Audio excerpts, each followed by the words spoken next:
Kevin, what was your assessment on today's game?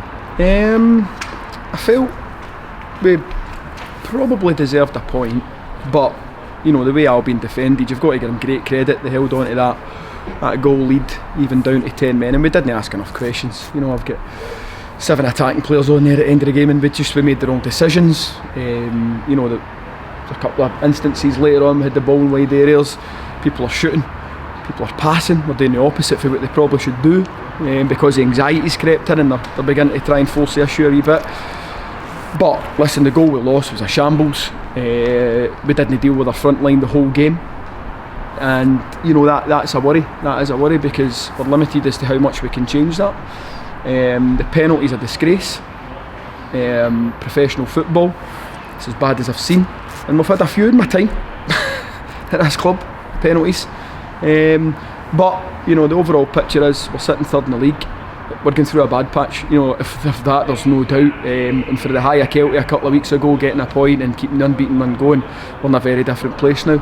You know, we've lost 2 in 12, and I've got to galvanise these players, you know, but I've got to go home tonight and have a really, really long think, you know, and how we get the best out of this team, because there's a couple of players misfiring at the minute, you know, and we'll speak about that in-house, obviously. But as you can tell, you know, I'm right now, I'm deflated and disappointed. You know, I said last week about, you know, desire, and we had that today. I'm not going to, I thought the boys worked very hard today. We lacked a bit of quality at times, yes. The pitch played its part, but it was the same for both teams, you know.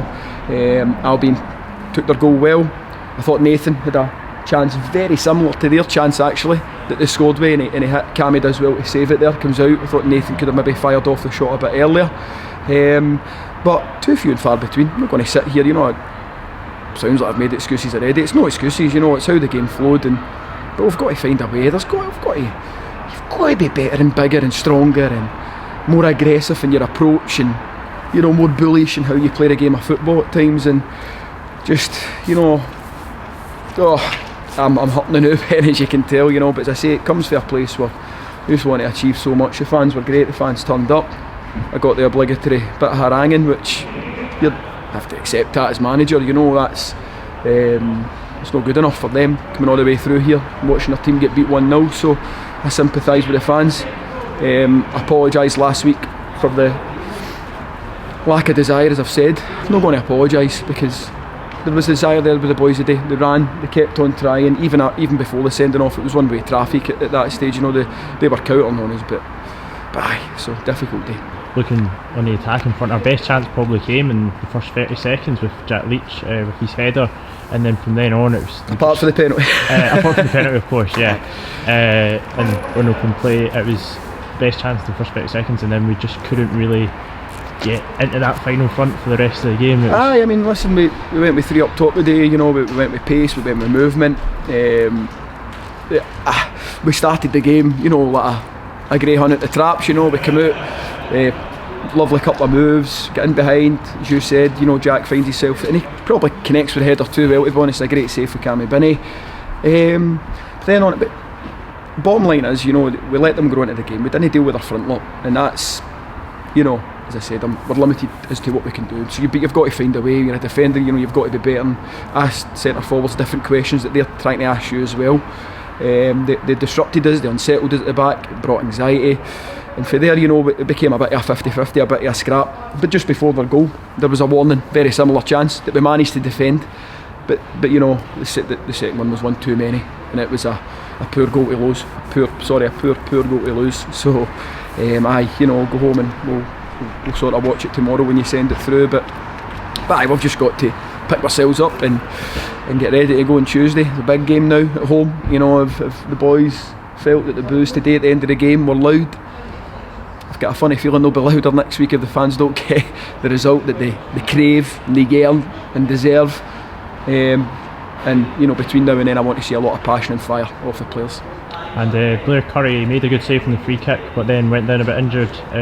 He played on, of course, but is there any update to what that I think he just slipped. I think it was just precaution, Ben. Obviously the last thing we need is another defensive injury, but no, I think it was just precaution. I think he sort of slipped as he went to sort of move his feet for the ball.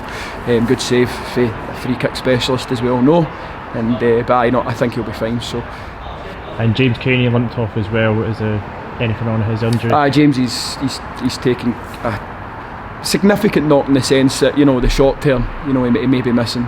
But he's came. Listen, James came for Ice Station Zebra to play today. You know, he's not been involved. Obviously, he's been focusing on that assistant role and doing it unbelievably well. And he's had to step in, as I say, for a very cold position. He has been training now and again, but he needs games now, you know, and he is a bit ring rusty. But I thought he did okay today, you know, and he certainly wasn't any more to blame than any of the other 15, 16 players that were used, you know. As a group, we've got to take that on the chin today, and we can be better, we will be better, and but we've got to shake this off, we've got to shake the bad spell off. Albion Rovers went down to 10 men around the 70th minute mark, and it just looked like we just couldn't take advantage of that. It was almost, the argument actually is, sometimes it's harder to play against 10 men than 11. I think they dropped off the game, obviously, and they got their two banks, you know, 4 and a 5 with the one up, you know, a 4 and a 5, one breaking, but they made it difficult. But even then, you know, I felt our decision making at times, you know, there was, I mean, I'm picking out names here, and it's no to point fingers at individuals, but Curtis gets the ball in the wide area and he tries to force a wee pass through and it's not on. We've got to recycle the ball and ask another question a different way. Danny Scallaghan down at the end there, can he take the man on? And Dylan Beakey in the far corner, he's a shot on his weaker side where with 3 players lining up at the back post, can he try and swing it across the back? But those players were not to blame for how we get beat today, you know. The blame starts with me and it filters through to the players, you know, once they cross that line and are asked to perform. And you know, today we didn't do enough to win the game, that's for sure, but I did feel we deserved a point. But I've got to give credit to Albion, you know, when they had that goal, they went a man down, they showed real grit, real determination, and you know, and sometimes that is enough to deserve a win, so they showed plenty of that. And just before we get kicked out, next week, like you said, it's a massive game at home to Edinburgh City, 2-2 last time at Ainsley Park. How do you prepare the players for next week's game? I prepare them, you know, ask them, you know, as I said, I've asked them to go home tonight, politely asked them, you can read into that what you will, but I've asked them to go home and just have a real think, you know. It's no good enough to do what we did in the first quarter and all of a sudden think you're a good team, you know. That's not what good teams are made of. But there is a good team there, you know, there's no doubt about that. The boys have proven it in the Premier Cup, they've proved it the first quarter of the season. You've got to show character, desire and application and find ways to win games when you're not at your best, you know, and we're struggling with that at the minute, you know, and I'll certainly take that criticism on board, but we'll go again, you know, and we'll change things subtly. Don't want to get too far away, but we're going to be forced to change things, obviously, the way we approach the game, with the way the defenders are dropping, but we'll go and we'll knuckle down and we'll certainly, you know, give everything we've got next week to sort of stop the rot and get us back on track. Thanks very much, Kevin. Thanks, Ben, all the best.